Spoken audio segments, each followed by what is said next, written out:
Welcome back to the Behind the Scenes podcast. My name is Mackenzie Smolin, and before we get into anything, you can go ahead and hit the like and subscribe button. If you're watching on YouTube, we're also on Apple Podcasts, we're on Spotify, we're on Google Podcasts, and we're also playing on Facebook. So look us up on the other social media platforms and give us a like and a share and a follow and all the other great things. So today we have Pastor Cody and Pastor Chad, and we're going to talk about what it's like being a pastor's kid, but first we're going to play a game. So do you guys remember playing Memory?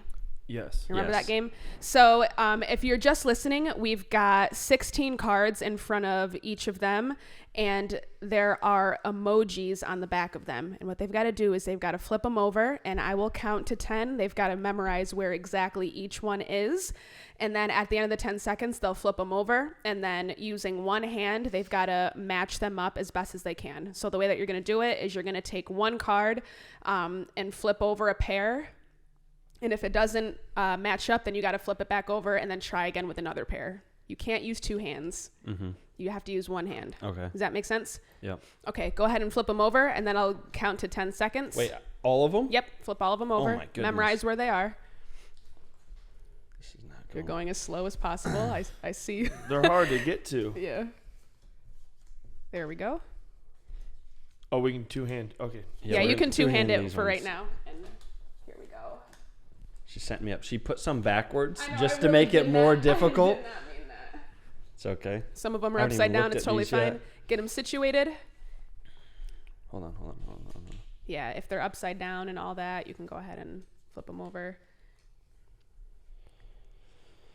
Oh, my goodness. Okay, ready? I'm going to count to 10. Memorize where they are. 1, 2, 3, 4, 5, 6, 7, 8, 9, 10. Flip them back over.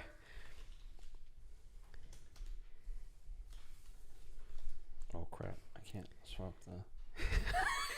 This is not easy. I don't have fingernails, so I can't even, pick these stupid things up. Noted. I'm going to have to get better cards if I ever do this again. I just annihilated these. I hope you never try. I hope you don't use these ever again. Probably Please not. don't use these ones. Probably not. Okay. So now you're going to have as much time as you need, and you're just going to have to flip them over by pairs. If they don't match up, you flip them back over and try again. The first one to uncover all of them in pairs is the winner. Ready? One hand, right? One hand. Ready, go. Good job.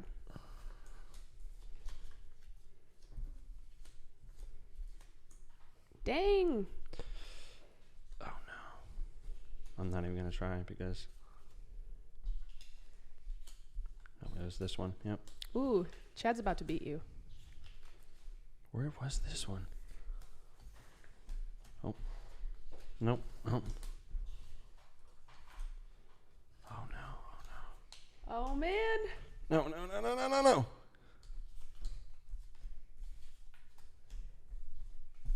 Oh, wow. This is really close. These last two don't match, though. Oh. Yeah. Yep. Pastor Chad won. You lost. By what? A blink of an eye. By a blink of an eye, yes. It was extremely close. Basically, you suck. You should give up. It's the worst game ever made. Awesome. All right. So we're going to talk about today what it's like being pastors' kids. I think, well, in my head, I wasn't a pastor's kid, so right. I'm sure it's very different from the way that I was raised. So do you think that it was difficult having the stigma of being a pastor's kid? Did it put pressure on you at all? I'll let Cody go first. He's older, so supposed to be wise. I think for some people it did. It's interesting because not everybody's the same. So some people expected you to be perfect. Mm-hmm. Some people were ultra annoying because well, I'll go right to your mother and they'll listen. So it was interesting. I think it was really a case by case where some people made it very obnoxious and other people were cool and realized you know what, this is probably pain because they're at the church every night. Right. And there's always different people all the time. Mm-hmm. So some people got it. Some people didn't. I think more people got it than didn't. Yeah, I never think back and wow, there was just so much pressure on me. I had to perform. I had to be perfect. Number one, when it comes to like character and nature, like I was just more of a kind of a rebellious kid. So number one, I didn't really care what people had thought. Yeah. But Very number two, rebellious. like I don't think mom and dad ever put that kind of expectation on us either. Like they weren't like, you have to do this because you're a pastor's kid.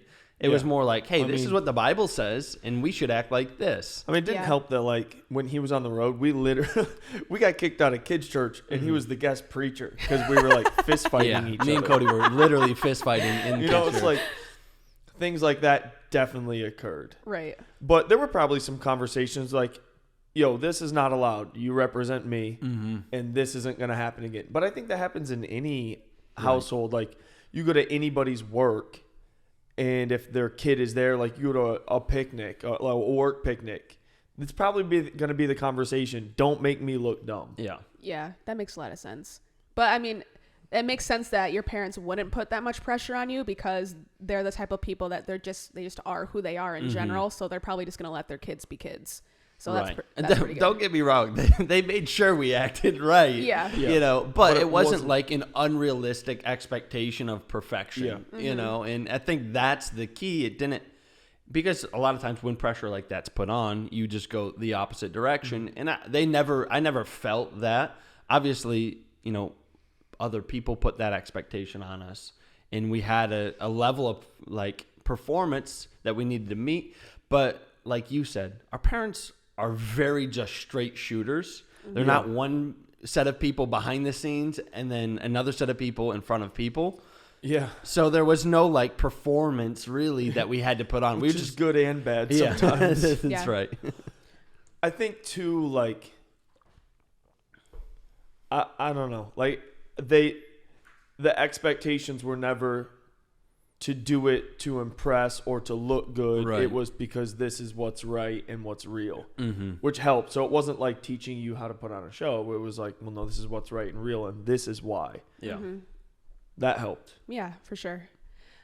Did you guys ever come to a point where you had to figure out for yourself, am I going to follow the Bible and follow Jesus because my parents told me or because it's actually what I wanted to do? Absolutely. I mean, my testimony's like basically at the age that I could choose for myself, I kind of did that because, you know, it was never my parents that put me off Christianity, but it was how other people treated my parents. Like I remember, I 1,000,000% remember one time a young guy, my dad was out of town. I was sleeping on the couch downstairs at our house, and some young guy bangs on the door in the middle of the night and is trying to overdose like on our front porch with just my mom there, right? Wild. Like, and this guy's like very unstable and like chaos. And like, I remember my parents doing all these things and then just getting hurt in return for like being godly people. So for me, my parents were never the reason that I had like an identity crisis in Christ. It was like, man, if this is what church people are, I want absolutely nothing to do with them. Yeah. So I made a very young decision. Well, if church people are fake, right, then what's real? And I started, you know, participating with worldliness, started trying to fit in with that crew and doing all those things really all the way up to like 19 years old. Yeah. When I, you know, re-encountered Christ for myself. And that's been my foundation since. That's dope. Yeah. Honestly, I think people don't like to talk about it, but who's hurt the worst by the church? Well, one, Jesus, but two, pastors. Right. Pastors get beat up, thrown down. You could like be at someone's wedding day and the next day they hate you. You could be at someone's, like their parents die and the next day you're the worst human being in the world. Yeah. Although you dropped everything for them. So seeing how they were treated was definitely like not helpful in wanting to participate. Again, like no one wants fake people. Right. And the issue, and they did a good job at like guarding us probably from a lot of it, but still what you saw is like, dang, that does not look like fun. Were you able to tell, as growing up under them and being in their house, were you able to tell when they were genuinely hurt by like something that happened in ministry, or were they like pretty steady through like everything that's been going on? I mean, he's like a steady pace for anything. Right. He could get his leg cut off tomorrow and it's going to be like a steady pace. Yeah. But you could still tell. It's like what people talk about. It's how they carry themselves. You can tell the aura of a room. Yeah, you can naturally just see it. It's not like they vented to us or anything, but in characteristics and things like that, you could tell when they were hurt. Because again, that's ministry. Ministry's pouring your life out to somebody, and I think one of the greatest frustrations in ministry is like wanting something for somebody more than they, really want it for themselves. Yeah. And so seeing that, and seeing how people responded to them, literally just pouring their life as an offering to them. Because a lot of people see the church as it is now, and they still put in a lot of work. Yeah. I mean, my dad's like one of the most relational people on this planet. It's true. Like if you go through his Facebook messages, there's like hundreds of people that he talked. Like if you want to get a hold of Pastor Spencer, just shoot him a Facebook message. You don't need his phone number. Yeah. Just message him on Facebook. Yeah. But, in those early days, it was like they were doing life with everybody in the church. And there was such a strong community that was built. But when you allow people to get that close, I think the stabs and the rejections and the betrayals hurt even worse, right? Yeah. Going into ministry full-time as adults, when you saw your parents going through those things, was it harder for you to feel like you could open up as a pastor to people, just seeing how your parents were affected by those things? Did that ever make you want to stop, or were you just like, whatever, I'm all in? Not for me. I'm just kind of like, I'm doing it unto Jesus, not unto them anyways. Yeah. Yeah. If they're going to screw me over, ultimately, I did it for Jesus, not for them anyways. Do I still love them? Yes. Would I still probably bend over backwards and do whatever I can for people? Yes. But and I guess we got taught right, you do it unto the Lord. And even for me, I think Jesus has to be the foundation for everything you do and the life for everything you do.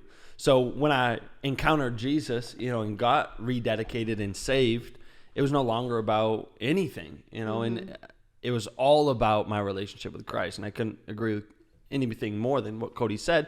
It's an overflow of your relationship with Jesus. And ultimately, though I'm loving the individual, it really is. It's my servanthood to Christ. It is my highest privilege and honor, right? To serve the kingdom of God and to build people. And that has to be my heart. And ultimately, it has to be a soft heart, but thick skin. Right. Because people are going to hurt you. If you live in this world, and understand this, when I walked away from Christ, it was my immaturity. Right? It wasn't anybody else's fault. Right. It was my immaturity and my lack of understanding of Jesus.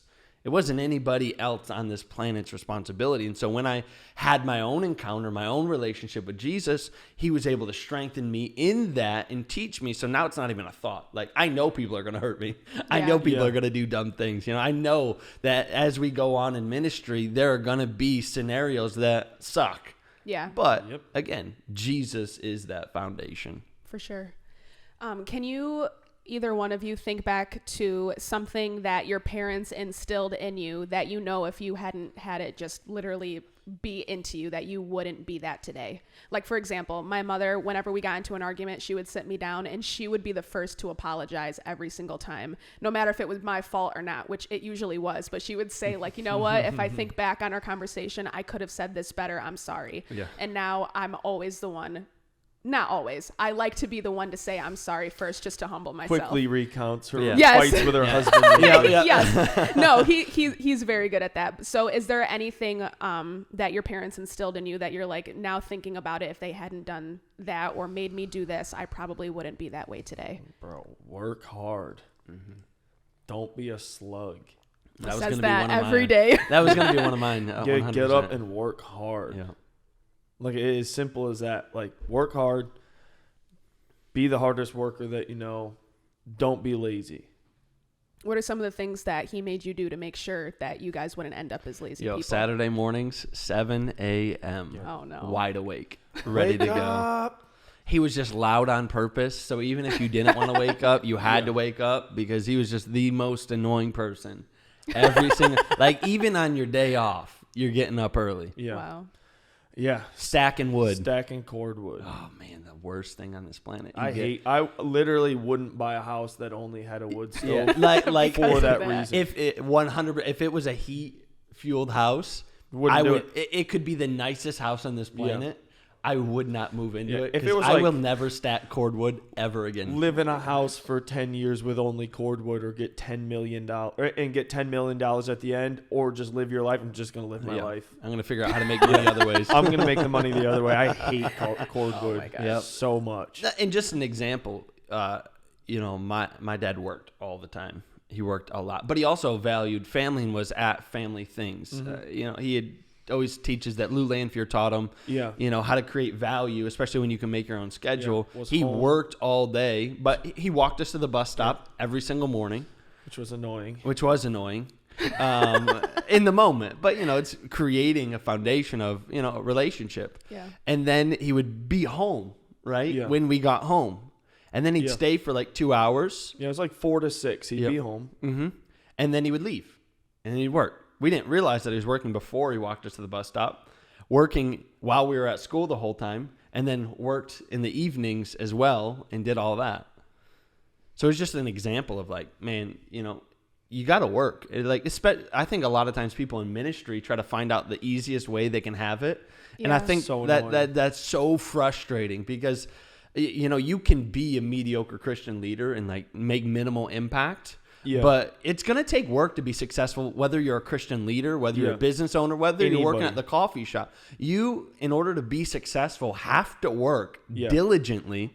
I think that's no matter what. The flip, too, where it's like people think that you can just pray and be successful. Right. It's like, well, you still need to follow through. Right. Like that's pray such and a pray and do like work harder than anybody else you know. And if you do it in obedience to the Lord and what you prayed and asked and he asked you to do, you're going to be exponentially more successful. Oh, yeah. Mm-hmm. Rather than just like, well, how can people who don't serve the Lord be successful? Because they work really hard. Yeah. Yeah. Now imagine you work unto the Lord really hard in obedience, what your life would look like. So what do you mean by work hard? Because I feel like some people who's listening to this podcast, they're not going to understand what it means to be a minister or a pastor and work. So what does that work look like? I think it's different now with social media. So like I have some friends, they literally like most of their ministry is social media. Mm-hmm. But in terms of them working hard, creating content, video, getting examples, editing, promoting the right places, the right things, the right times. Like they work really hard to do that. Mm-hmm. They're putting 50, 60 hours a week in on their video stuff, which is insane. Yeah, like they're not just shoot something real quick on my iPhone and throw it into iMovie and put a little caption on the bottom. Like they work really hard at that. I think largely if you're a local pastor though, it's hard work. It looks different. Like you got to be a jack of all trades. Like Chad's in a building project right now. So sometimes he's tearing down drywall. Mm-hmm. Other times he's meeting with families in crisis. Yeah, it was like I'll just give an example. It was ridiculously comical. I had to bring 3 outfits to the same day. So I came dressed like jeans and a button down. Yeah, and I came and I had some meetings in the morning. But then in the afternoon, I had to lead a crew to do some cleanup from some destruction and stuff that we did and tore down a bunch of walls and stuff. And then in the evening, I had to do like a funeral or something like that. And I had to bring a suit for that. So like in 1 day, I had to bring 3 different outfits in order to do what we do. Yeah. Wow. Yeah. So like today, show up at the office, come here and shoot this. And then I have lunch with somebody who is like recently started coming to the church and going to work on building that relationship. And then we have a meeting at 1:00 to plan out a lot of the rest of the year. And then I have content I need to write for sermons and all that. And then I'll go home and we have people coming over for dinner that are on the team. And then someone wants to talk to us at like 8 p.m. tonight. Oh. So, I mean, my day with people will end around 9:30. Mm-hmm. Yeah. And I think even within that, people a lot of times are like, well, when do you have time for your family or when do you have time for the things you enjoy? And I think a lot of times people, there obviously is a healthy balance to everything in life, right?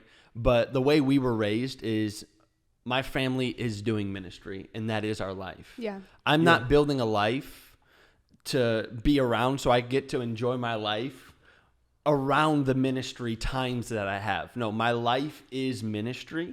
My family does ministry, and we do this thing all together. And this is what we love to do. I think a lot of times we're like, well, what do you do? What about other? I mean, I spend time with my family intentionally as well. And that's ministry as well. Yeah. But, I'm not trying to figure out how I can finish up my ministry so I can go do the things that I like to do. Like, ministry is my life. And sometimes I marry them. Yep. Like Tuesday nights for a couple weeks, I was out back at the church with a bunch of guys shooting archery. That's awesome. I'm building relationship, I'm connecting, we're having great conversations, and we're shooting bows. Yep. Yeah. That was awesome. Yep. And having such full schedules that you guys have almost every single day, does it make you kind of respect your parents more now that you're in the life that they've had to build? You know what I mean? Does it make you think back like, wow, like as a kid, I didn't really notice what they were doing, but now that I have this responsibility, it makes me like them more, respect them more. I don't know. Absolutely. I mean, Yeah. every Clarity. kid's naturally rebellious, I feel like, Right. and like doesn't really care about what their parents are doing and stuff. So now that you're in it and you see like, wow, they put in a lot of effort. They worked real hard to make sure that we had healthy upbringings, that we felt loved, that we were always provided for, and to go above and beyond like they did 100%. Yeah. What are some of the things that your parents instilled in you that now you're instilling into your kids? I mean, there were statements that we said all the time, things that we did, taglines. So like every night before bed, my kids, they have to do their things. We've never named them. They're just called the things. So I'm a leader, not a follower.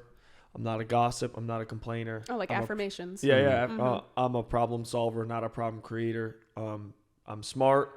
I'm handsome. We're beautiful. I'm loving. I'm caring. I'm generous. I'm genuine. I'm kind. But most importantly, I love people and Jesus. And if they don't say daddy, they get tickled.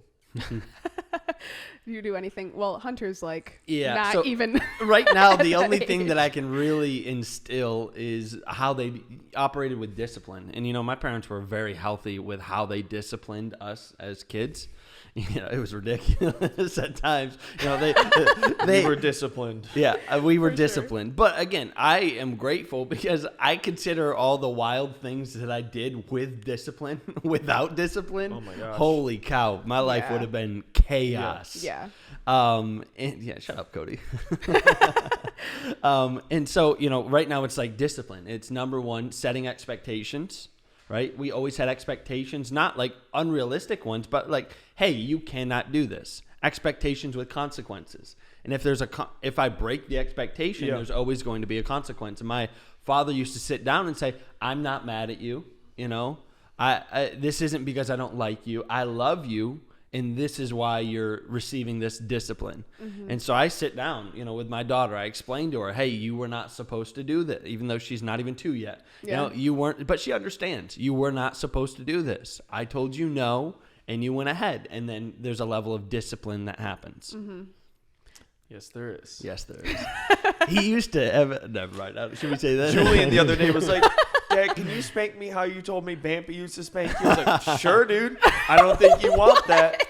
Yo, we used to have a paddle called the Attitude Adjuster, and it had a handle. Oh, it was my a gosh. long wooden paddle. That was the best thing the church gave us. One day, it was an example, and he spanked this like baby doll as an example in the church, and it broke. Yes. That was the greatest gift Oh the my church gosh. ever gave me. Absolutely. The broken Attitude Oh, Adjuster. yes. No, last week on the podcast, they said that he named a spoon like Uncle Frank or Yeah. something.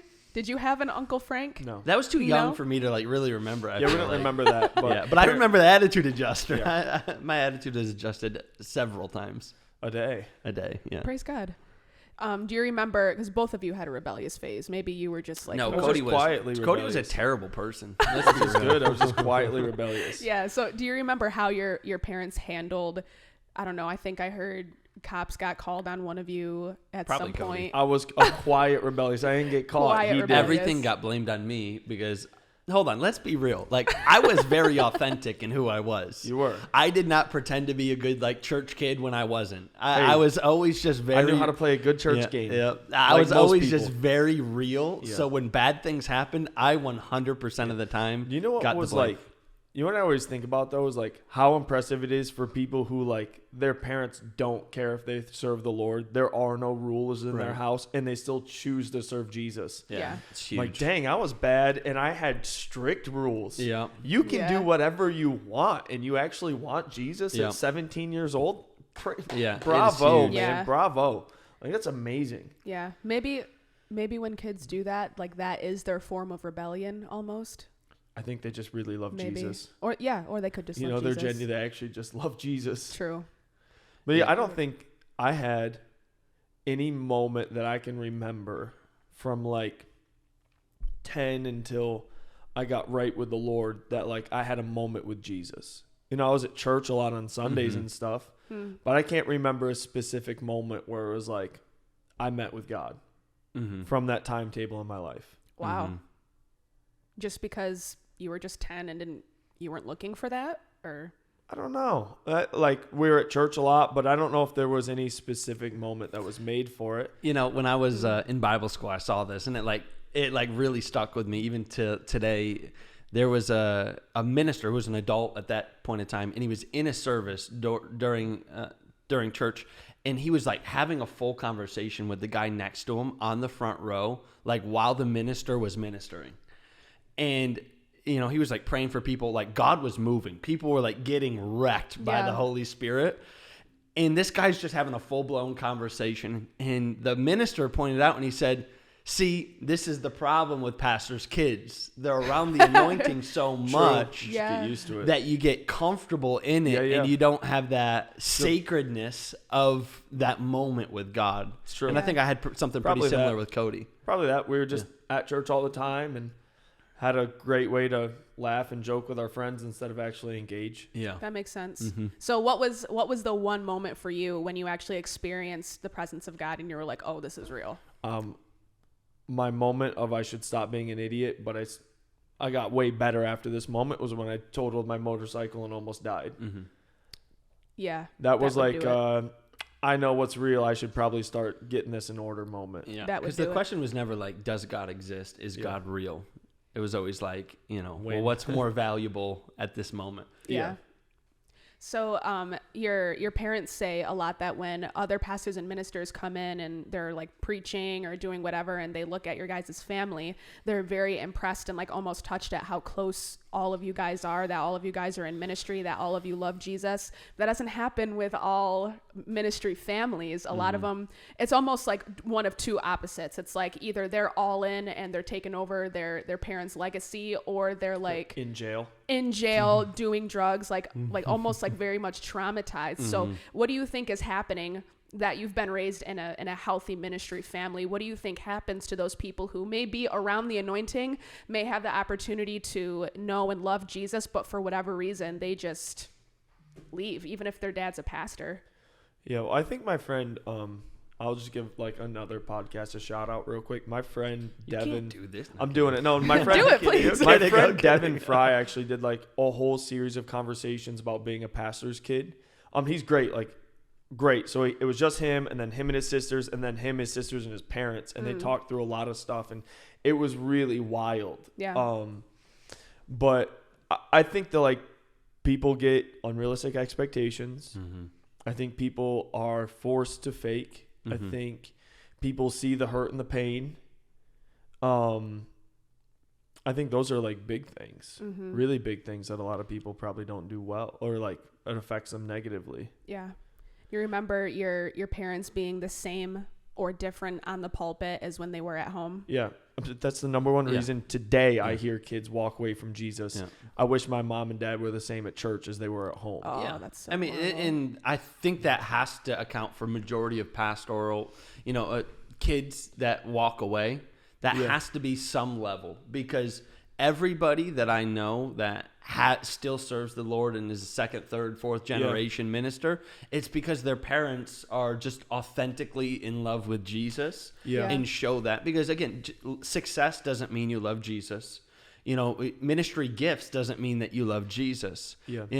Fruitfulness over generations, I think, is a great proof. It's true. Mm-hmm. I think one of the cool legacies that I follow is like the Stockstills. You know, Larry Stockstill, I don't know his father's name, but I know he was Roy. Yeah, it was like a man of God, and he raised, and I just see from generation to generation to generation, they taught their kids to love Jesus, and I think that's what we see in our family as well. Is my parents weren't fake; they were always real, you know, and always communicated. And it's not that everything was easy. Like, we went through stuff as a family. We were poor. Yeah, in those early days, you know, it really was difficult.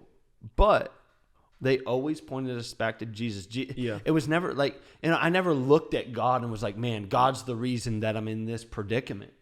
So I think it's a lot of times how they portray God to the next generation. I think also, like, some kids are jealous of the church because their parents give more to the church than they give to them. That's true. Like, the church stole my dad. Yeah. You know, the church never let me have a mom because they were there all day, every day. Because I just think people have unrealistic expectations of pastors. Like, they have to be there at every waking moment for every single person. And, also they must be poor. So it's like the kid grew up in poverty without their mom and their dad. Like, I'd want to form something different too. Yeah. And like, not only that, but like, you never got to go, and this isn't our story, you know, God blessed us, but, you know, never got to go and do anything fun or have like moments with our family, never had vacations, grew up poor, had that's a horrible life. Yeah, it's like what's the point of serving God if it's just you're not getting anywhere, exactly. putting all this time in. And then they catch all the hurt and the wounds and the offenses, and you're like, nothing man, to do with it. Why would I want this lifestyle? And that's not biblical Christianity, obviously, but that's what a lot of ministry is portrayed as. Yeah. I mean, and they did a good job at it. Like, for 18 years, we went camping for an entire week, and that's cheap. You don't need money to go camping. But I remember, like, 6th grade, I had some Walmart shoes on at recess getting flamed. Yeah.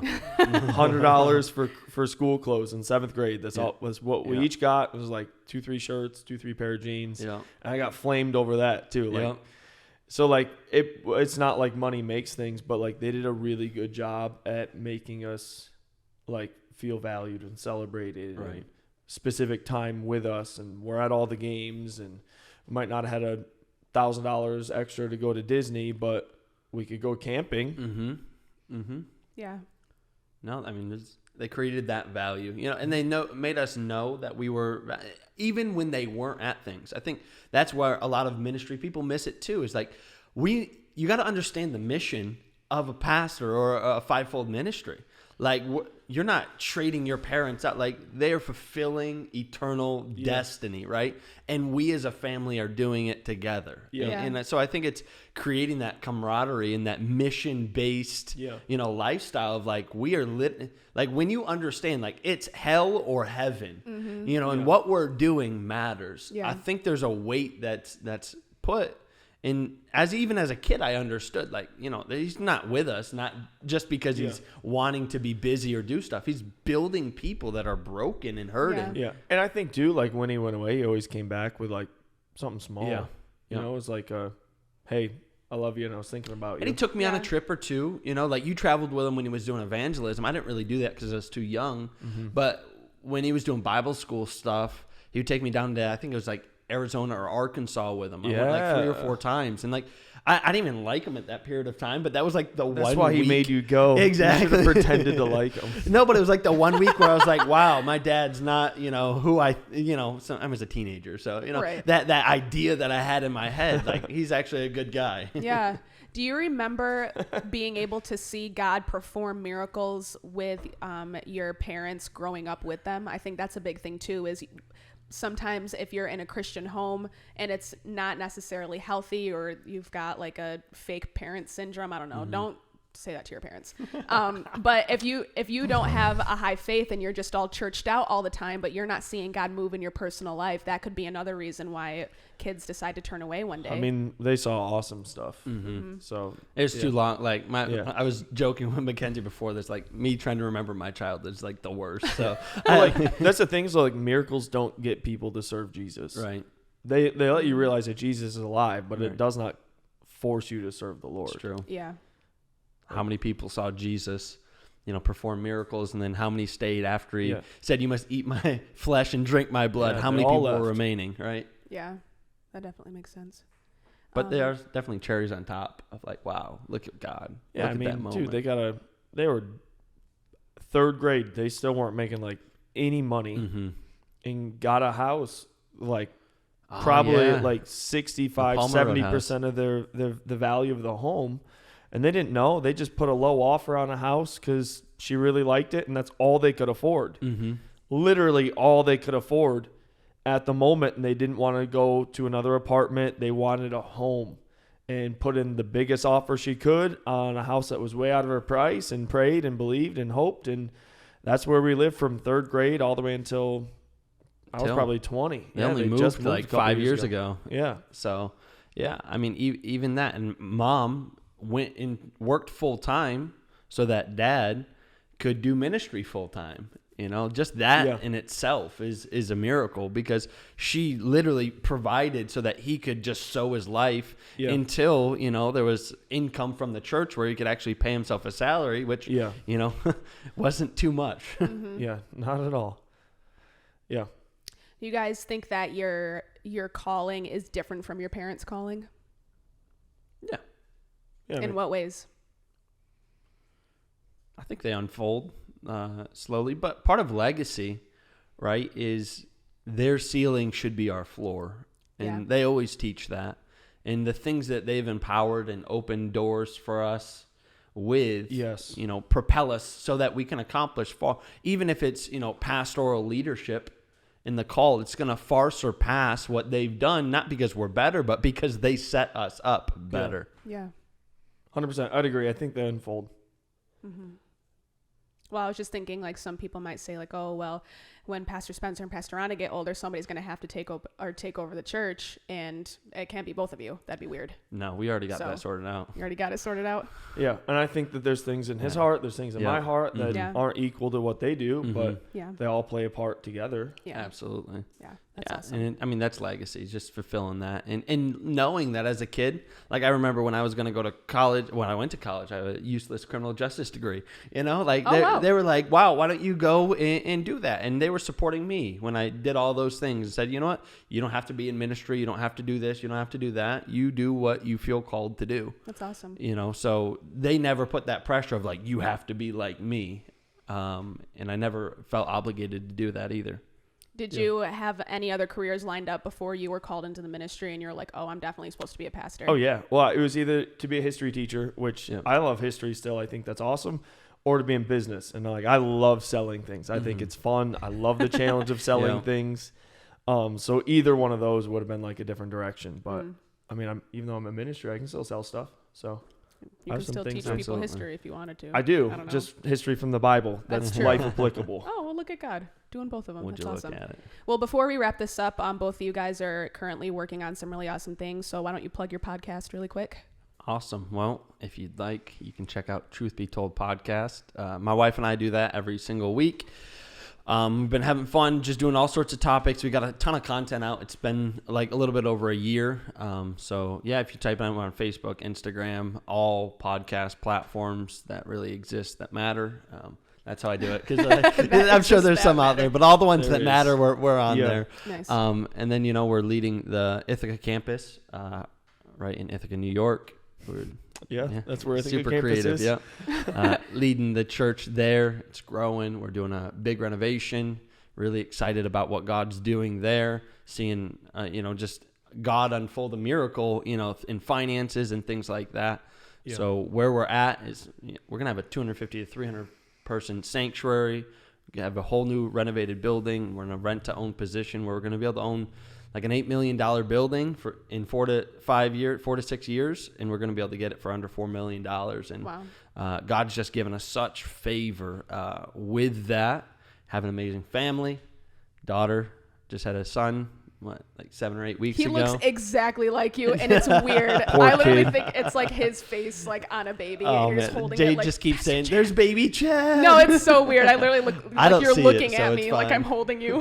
It's Poor a little kid. weird. I feel so bad for him. And you're Pray for that child. You're pretty much starting like an online youth group with like constant like Monday, Wednesday, Friday stuff. You're doing a lot of stuff with Uproar. Why don't you tell us about that? Yeah, so we started Uproar Conference a decade ago, and we're really transforming it into more of something to go to, into something to be a part of. So We'll be launching some content weekly, a monthly gathering, and we started some classes, one of them being generational missionaries, to raise some kids up, to put some faith and some courage in them to do things and not just be a part of the church, but to be the church. And it's been awesome. So we're going on year 11 of conference. So We got a one-night tour coming up here soon.